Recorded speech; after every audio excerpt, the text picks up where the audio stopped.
地板安装完成之后，如何安装脚线？我们会分2期视频来讲解。还没有订阅我的朋友，麻烦在看完视频之后订阅我的频道。施工之前，我们需要检查墙面是否平整，墙角与墙角以及墙面与地面之间是否垂直。如有上述问题，需先处理好才可以施工。检查一下哪些地方是混凝土墙，哪些是石膏板。这些是我们需要用到的基本工具和材料。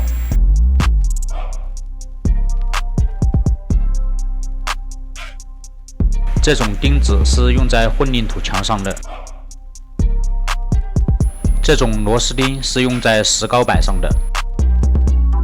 这个是我们一会用到的粘合剂，上面写着不需要用钉子，但是为了质量，我们依然会用到前面的2种钉子。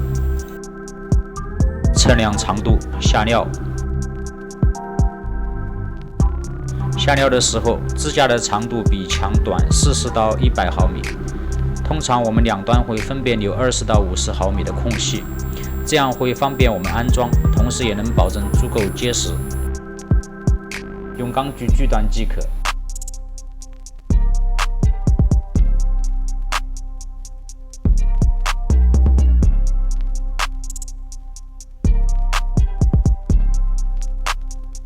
材料下好之后，我们就可以开始安装了。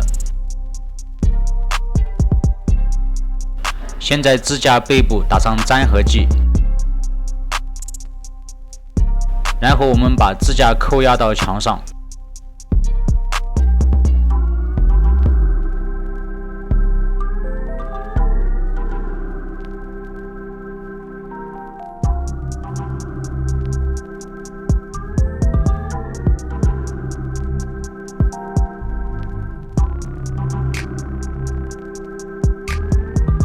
接下来我们就开始打钉了。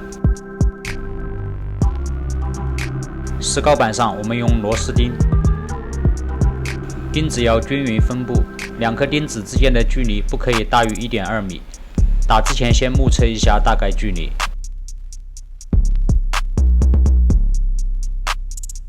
首尾的钉子不可以离端点太远。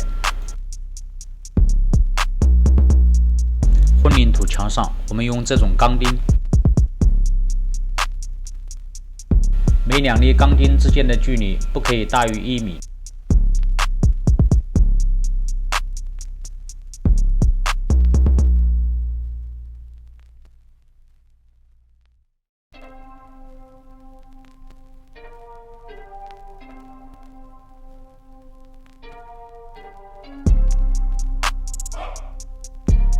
这样我们的绞线支架就安装完成了。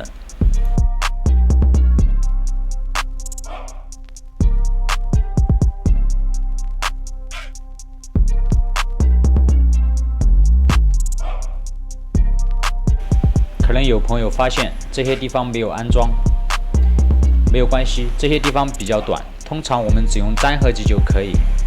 等到我们来安装绞线盖板的时候，一次性的安装。